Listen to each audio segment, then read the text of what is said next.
हाय, आज से कुछ दिन पहले हमने एक वीडियो पब्लिश किया था जिसमें हमने स्टॉक मार्केट से रिलेटेड 10 ऐसी टर्मिनोलॉजीज को एक्सप्लेन किया था जिनके बारे में हर बिगिनर को पता होना चाहिए।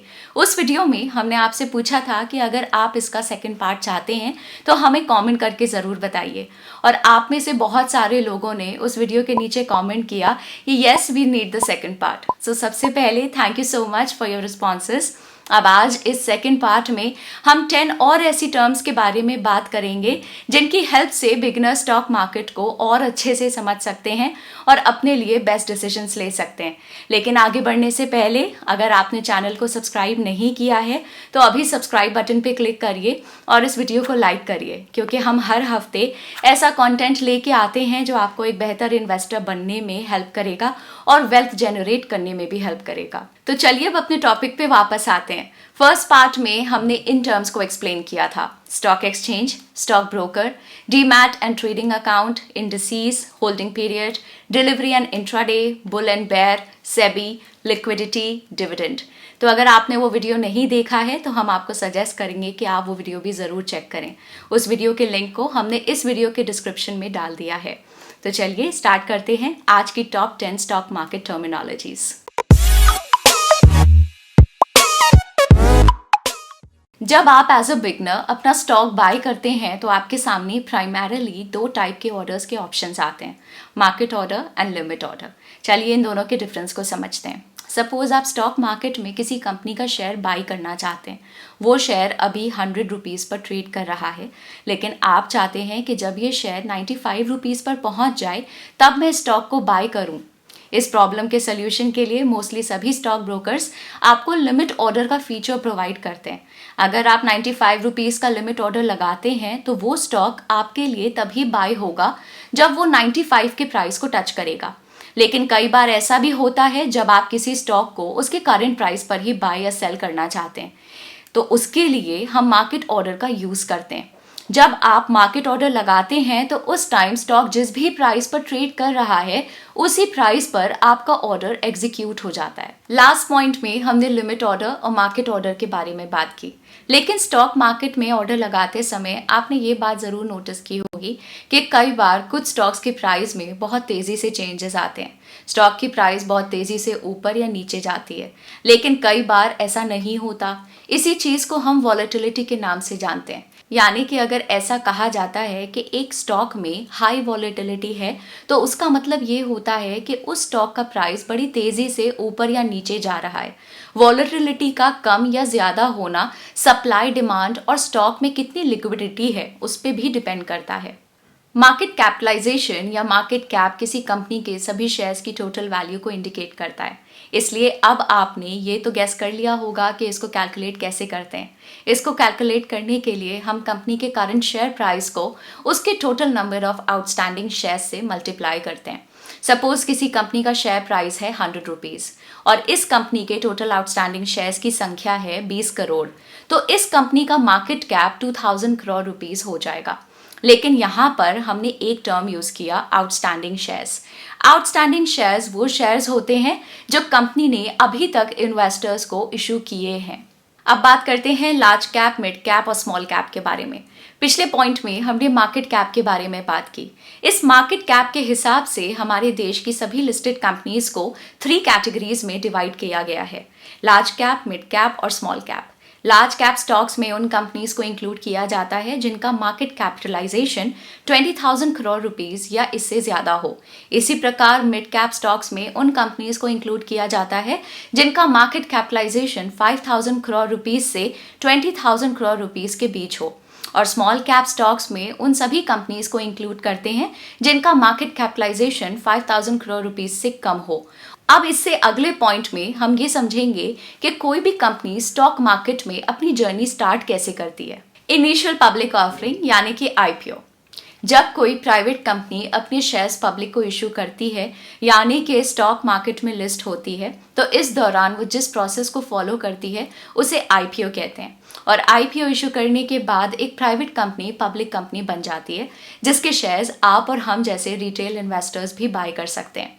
अब आप सोच रहे होंगे कि कोई कंपनी अपना आईपीओ क्यों लाती है, तो आईपीओ के जरिए एक कंपनी पब्लिक को अपने शेयर्स इशू करती है, जिसके बदले कंपनी को फंड्स मिलते हैं और उन फंड्स को कंपनी बहुत सारे पर्पसेस के लिए यूज करती है, जैसे खुद को नए मार्केट में एक्सपैंड करना, डेट पे करना, कोई नया प्रोजेक्ट या एक्विजिशन करना, एटसेट्रा।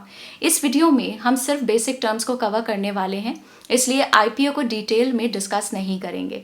लेकिन अगर आप आईपीओ के बारे में डिटेल में जानना चाहते हैं तो हमने ऑलरेडी एक डिटेल्ड वीडियो बना रखा है, जिसे आप ज़रूर चेकआउट कर सकते हैं। अब बात करते हैं डाइवर्सिफिकेशन के बारे में। पिछले पॉइंट में हमने ये डिस्कस किया कि किस प्रकार कंपनीज अपना आईपीओ लाती हैं और उसके बाद हम उन कंपनीज में इन्वेस्ट कर सकते हैं। लेकिन जब बात इन्वेस्टिंग की आती है तो आपने बहुत सारे एक्सपर्ट से ये ज़रूर सुना होगा कि हमें डाइवर्सिफिकेशन ज़रूर करना चाहिए। ये डाइवर्सिफिकेशन क्या होता है? सिंपल लैंग्वेज में डाइवर्सिफिकेशन का मतलब होता है अपना पैसा एक ही ऑप्शन में इन्वेस्ट ना करके अलग अलग ऑप्शंस में इन्वेस्ट करना। डाइवर्सिफिकेशन के बहुत सारे तरीके हैं, जैसे अगर आप इंडस्ट्री के बेसिस पर डाइवर्सिफिकेशन करना चाहते हैं तो आप अलग अलग इंडस्ट्रीज के स्टॉक्स में अपना पैसा इन्वेस्ट कर सकते हैं। इसी प्रकार अगर आप अलग अलग एसेट क्लासेस जैसे कि stocks, gold, bonds, real estate etcetera में इन्वेस्ट करके एसेट बेस्ड डाइवर्सिफिकेशन भी कर सकते हैं। डाइवर्सिफिकेशन करके आप अपने रिस्क को रिड्यूस करते हैं, क्योंकि अगर आपका सिलेक्ट किया हुआ स्टॉक या इंडस्ट्री अच्छा परफॉर्म नहीं करते हैं तो आपको काफ़ी ज़्यादा नुकसान हो सकता है। अब बात करते हैं ब्लू चिप स्टॉक्स के बारे में। जब हम स्टॉक मार्केट में इन्वेस्ट करना शुरू करते हैं तो हमें अक्सर ये एडवाइस दी जाती है कि हमें ब्लू चिप स्टॉक्स में इन्वेस्ट करना चाहिए। लेकिन ब्लू चिप स्टॉक्स क्या होते हैं? ब्लू चिप स्टॉक्स में हम उन कंपनीज को इंक्लूड करते हैं जिनकी रेप्यूटेशन बहुत अच्छी होती है। ये बड़ी कंपनीज होती हैं जो पिछले कई सालों से अपना बिजनेस चला रही हैं और जिन पे इन्वेस्टर्स को सबसे ज़्यादा भरोसा होता है। और बिगिनर्स को इन कंपनीज में इन्वेस्ट करने की एडवाइस इसलिए दी जाती है क्योंकि इन कंपनीज में सबसे कम रिस्क होता है। नेक्स्ट है बोनस इशू। अगर आप स्टॉक मार्केट से रिलेटेड न्यूज़ पढ़ते हैं तो आपने ऐसी न्यूज़ ज़रूर देखी होगी जब कोई कंपनीज बोनस अनाउंस करती है। लेकिन बोनस इशू का क्या मीनिंग होता है? कई बार ऐसा होता है जब कोई कंपनी अपने शेयर होल्डर्स को रिवॉर्ड देना चाहती है बट कंपनी के पास कैश की कमी होती है, तो उस केस में कंपनीज अपने एग्जिस्टिंग शेयर होल्डर्स को फ्री एडिशनल शेयर्स अलॉट करती हैं, जिसे बोनस इशू कहते हैं। बोनस इशू की वजह से कंपनी के total number of shares increase हो जाते हैं, जिससे मार्केट में उनकी लिक्विडिटी बढ़ जाती है। फॉर एग्जाम्पल, अगर कोई कंपनी 3 for 1 का बोनस इशू अनाउंस करती है तो इन्वेस्टर्स को उनके खरीदे हुए हर एक शेयर के लिए 3 एक्स्ट्रा शेयर्स मिलेंगे। यानी कि अगर आपके पास पहले 100 शेयर्स थे तो बोनस इशू के कारण आपको 300 फ्री शेयर्स मिलेंगे और आपके पास टोटल 400 शेयर्स हो जाएंगे। लेकिन जब बात बोनस की आती है तो एक और टर्म हमें अक्सर कंफ्यूज करती है और वो है स्टॉक स्प्लिट। तो चलिए नेक्स्ट पॉइंट में स्टॉक स्प्लिट को भी समझ लेते हैं। स्टॉक स्प्लिट के केस में आपके एग्जिस्टिंग स्टॉक्स को मल्टीपल स्टॉक्स में डिवाइड कर दिया जाता है। अगर सिंपल तरीके से समझें तो सपोज आपके पास 2000 रुपीज़ का एक नोट है, तो स्प्लिट के बाद उसे 200 रुपए के 10 नोट्स में ब्रेक कर दिया जाएगा, मगर अभी भी आपकी टोटल वैल्यू सेम ही रहेगी। डिफरेंस ये है कि आपके नंबर ऑफ नोट्स या शेयर्स इंक्रीज हो गए हैं और इसके साथ साथ हर एक शेयर की वैल्यू भी उसी रेशियो में डिक्रीज हो जाती है। फॉर एग्जाम्पल, अगर कोई कंपनी 2 for 1 का स्टॉक स्प्लिट करती है तो कंपनी के हर एक शेयर को 2 शेयर्स में स्प्लिट कर दिया जाएगा, लेकिन कंपनी के शेयर की प्राइस भी पहले के कंपैरिजन में आइडियली आधी हो जाती है। चलिए अब बात करते हैं शॉर्ट सेलिंग की।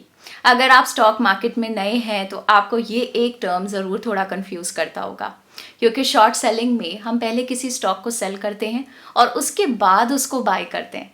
लेकिन अब आप ये सोच रहे होंगे कि अगर हमने कोई चीज़ बाय ही नहीं करी है तो उसे सेल कैसे कर सकते हैं। चलिए इसको एक एग्जाम्पल से समझते हैं। सपोज आपके घर के पास कोई मार्केट है जिसमें लोग गोल्ड को बाय और सेल करते हैं।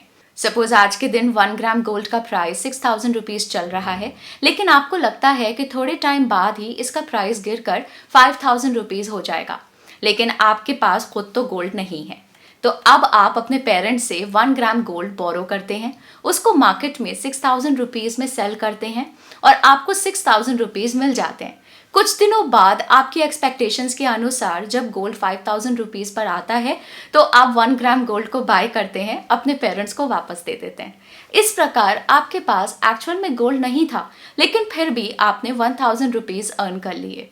वैसे ये एक हाइपोथेटिकल एग्जाम्पल है, बट शॉर्ट सेलिंग के केस में भी ऐसा ही कुछ होता है, जब आप किसी स्टॉक को पहले एक महंगे दाम में आइडियली सेल करते हैं और उसके बाद उसे सस्ते दाम पे बाय करते हैं। तो ऐसा करके अक्सर इन्वेस्टर्स मार्केट फॉल्स का भी फायदा उठाने की कोशिश करते हैं। तो ये थे वो 10 स्टॉक मार्केट टर्म्स जिनको जानने के बाद आप स्टॉक मार्केट को और अच्छे से समझ सकते हैं और बेटर डिसीजंस ले सकते हैं। अगर आपको इन टर्म्स में कोई डाउट है या फिर आपके कोई क्वेश्चंस हैं तो हमें कमेंट करके ज़रूर बताइए। इसके अलावा अगर आपने वीडियो का फर्स्ट पार्ट नहीं देखा है तो उसे भी ज़रूर चेकआउट कर लें। उसका लिंक हमने इस वीडियो के डिस्क्रिप्शन में ऐड कर दिया है। हमें उम्मीद है कि ये वीडियो आपको इंटरेस्टिंग लगा होगा। हम आपको ये भी बताना चाहेंगे कि ग्रो का टेलीग्राम पर भी एक चैनल है जहां आप मार्केट के लेटेस्ट अपडेट्स, इंटरेस्टिंग ब्लॉग्स और न्यूज़ के बारे में जान सकते हैं। टेलीग्राम चैनल का लिंक हमने इस वीडियो के डिस्क्रिप्शन में डाल दिया है, तो आप उसको भी ज़रूर ज्वाइन करें। मार्केट के बारे में लेटेस्ट अपडेट्स के लिए ग्रो के चैनल को सब्सक्राइब करें। Bye bye.